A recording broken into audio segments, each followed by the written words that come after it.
What's poppin', my Daredevils? It's me, MT, and welcome back to the Heavy Spoiler Show. Daredevil Born Again Episode 4 just dropped, and we have got to talk about the fallout of the White Tiger assassination, as well as the incredibly emotional return of Jon Bernthal's The Punisher. So grab your favorite brand of popcorn, and let's jump into this thing. This episode starts with a coroner assembling all of Hector's belongings that was on his corpse when the White Tiger was hunted down and killed by an overenthusiastic Elmer Fudd. Apparently the White Tiger had his wallet on him, his phone, a knife, his keys, a watch, his wedding band, and of course, the White Tiger amulet, which I am more than surprised the shooter did not snatch off of his body after he killed him. I mean, when Matt Murdock was exposing Hector's entire life in court, he specifically mentioned to everyone in attendance that the White Tiger amulet specifically is what gave the White Tiger his enhanced strength and durability. And considering the MCU has seen a growing interest in unlocking the secret behind super soldiers like Steve Rogers, Black Panther, and the Hulk since the beginning of the MCU, you would think that this shooter would have been excited as hell to yoink Hector's chain off of his neck and start stunting on the streets as some sort of White Tiger Punisher fanboy or something. But I guess the shooter simply was not about all that mystical mumbo jumbo. And also, Marvel obviously could not do that because the White Tiger amulet would not be able to eventually be passed down to Hector's niece, Angela Del Toro, just like it did in 2006's White Tiger series. In that first issue, we learned that Angela would be mailed the White Tiger amulet in a police property envelope before she took on the mantle of White Tiger herself. But eventually, after a good while of fighting crime, Angela would turn to a life of crime herself, leading the White Tiger amulet to be passed down to Hector Ayala's sister, Ava, instead.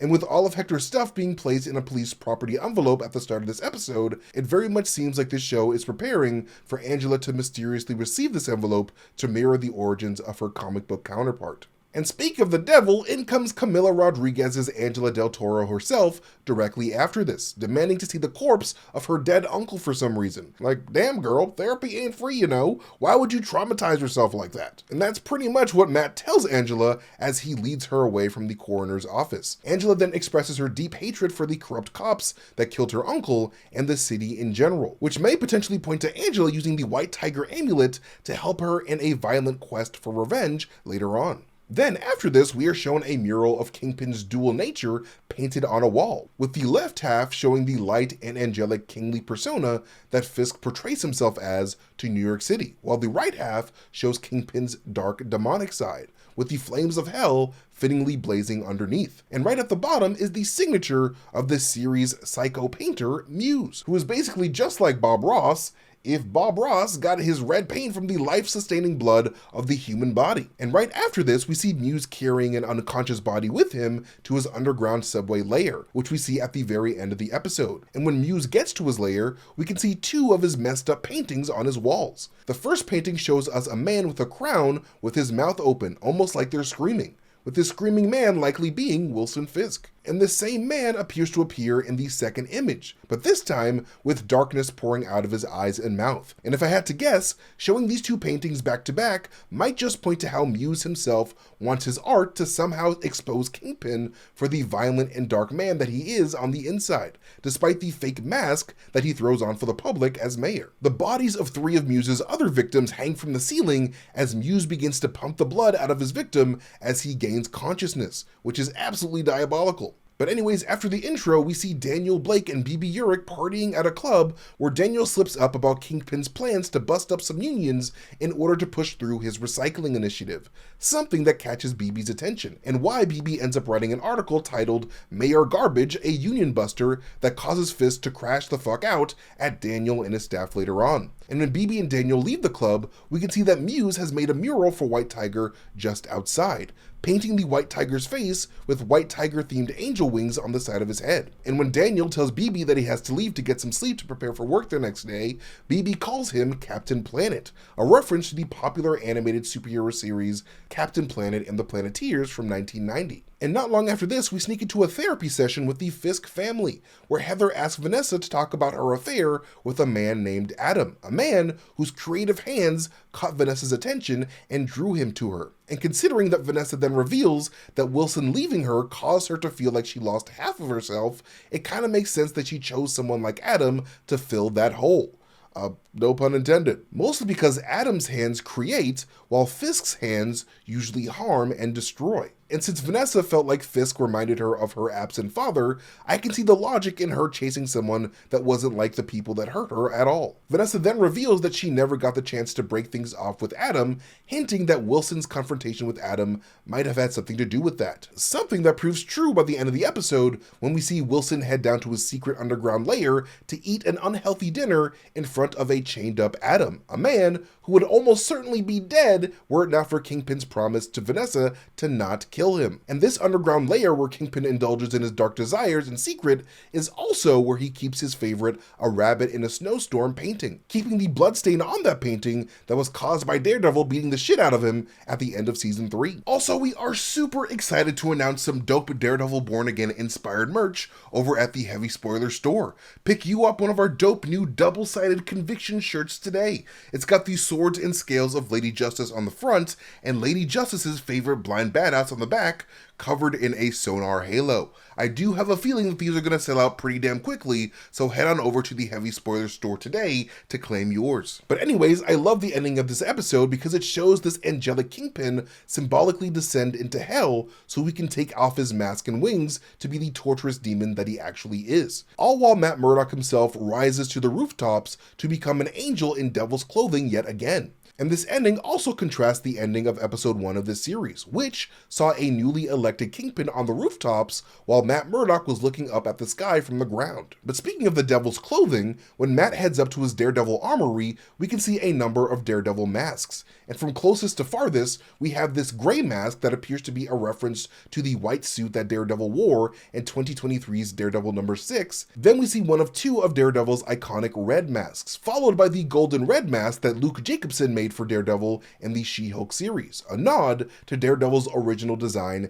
in 1964's Daredevil number 1. And finally, before the second red helmet, we have a black-looking dark maroon mask, meant to evoke the costume that Daredevil wore during 2010's Shadowland story arc. But I'm jumping ahead of myself. Over the course of the episode, Matt works as a defense lawyer for a dude named Leroy Bradford, who was caught stealing some food from a local bodega. And while trying to defend himself, Leroy brings up the possibility that it could have been a Skrull who committed the crime instead. Our first signs of the fallout from 2023's Secret Invasion show, which saw the entire country go on high alert after the Skrull Gravik's attempts to ignite a nuclear war. Then, after using his charm on a woman named Sophia Ozola to get Bradford 10 days in jail as opposed to way more days in jail, he runs into Officer Powell, who Matt detects is truthful when Powell says he knew nothing of Hector's killing. This then prompts Matt to investigate the site of the shooting himself, eventually leading him to find a bullet with the Punisher's logo on it. Matt then quickly tracks the Punisher down, implying that he's been keeping tabs on his old friend Frank Castle this entire time. And in Frank's hideout, we can see a desk covered in various screens and circuit boards, suggesting that Frank is working with his buddy David Lieberman, aka Micro, once again, which would be wild considering how Micro is played by Eben Moss-Backrack, who was about to play the Thing in the Fantastic Four movie this year. Frank also has a wall covered in the crossed out faces of Frank's targets, with words written at the top that say, "For the fallen many, your sacrifice becomes our purpose." And it's a fitting quote for the subject matter of their conversation, which had Frank call out Matt for being dishonest to himself about his inner guilt for not being there to protect Foggy. And though their conversation would grow to be intense, it would ultimately be one that ended with Matt resolving to do something about his guilt like Frank does every day, and become the Daredevil once again. But speaking of Frank, let's talk about him and what could potentially be next for him in this series and beyond. Because let's face it, Frank Castle isn't one to stay sitting around bored in a basement for very long, especially when cops are running around using his skull symbol to commit vengeful murders when they are simply supposed to be keepers of the peace. And this has happened in the comics before, with comic Frank Castle confronting his fanboys on the force in 2018's Punisher number 13. In that issue, Frank is approached by some cops after killing a member of Hydra on the street. But instead of arresting him, they're all like, "Oh my god, it's the Punisher! Me and my partner are your biggest fans, man! There's actually a whole group of us on the force that do what you do. You're an inspiration." But Frank, on the other hand, was not amused. Not one bit. And in response, Frank says, "I'ma say this once. We are not the same. You took an oath to uphold the law. You help people. I gave that up a long ass time ago. You don't do what I do. Nobody does. You boys need a role model? His name is Captain America, and he'd be happy to have you. And these cops aren't exactly super jazzed with this response, and basically call Frank a hypocrite for not allowing others to follow the vengeful example that he set. But Frank promises that he will put them all in the ground if they continue to sully his name. And honestly, it seems like we might just see the Punisher's retribution against these particular dirty cops start to happen at some point in the series, especially given what Frank said to Matthew about how the voices of his dead family motivate him to keep putting the most reprehensible evaders of justice into the goddamn ground during their super vulnerable impromptu therapy session. Frank's mission is incredibly personal to him. In his eyes, he's not just some mentally unwell executioner, but a living representative for all those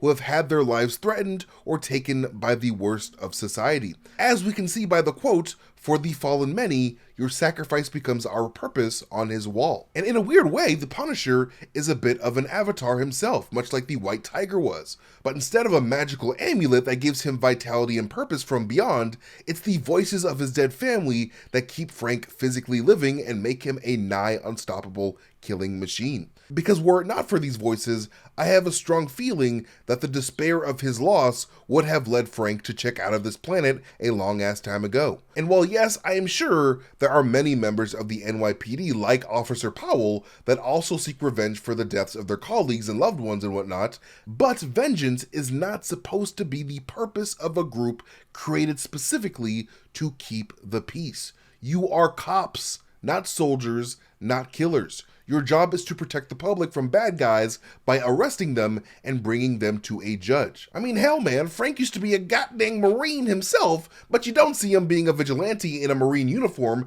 pretending to play the role of a protector, because Frank is a full-time Avenger fueled by his own personal loss. These cops adopting the Punisher symbol for themselves will undoubtedly cause Frank to feel deeply disrespected, as they all have no ties to his dead wife and kids. But anyways, this all being said, it seems to me that Daredevil Born Again could see the beginnings of Frank Castle hunting down these copycat cops one by one and starting to slap them if they don't keep his wife and kids' names out they freaking mouths. And I could totally see the upcoming Marvel Studios special presentation on the Punisher being centered around this conflict as well. It seems to me that Marvel Studios really wants to distance themselves from the real-life corrupt cops that use the Punisher symbol to motivate them to use excessive force. So having a Punisher story centered around this very issue would be a great way to do that. But anyways, that is it for this breakdown of episode 4 of Daredevil Born Again. What do you guys think of the episode? Let us know in the comment section down below. You guys can follow me at Mastertainment on Twitter, Instagram, YouTube, Blue Sky, wherever I am on the internet. But most importantly, follow Heavy Spoilers here on YouTube by hitting that subscribe button and maybe hitting that like button if you guys enjoyed the video. But like always, my name has been MT and you guys have been amazing, and I'll catch you guys later. Bye.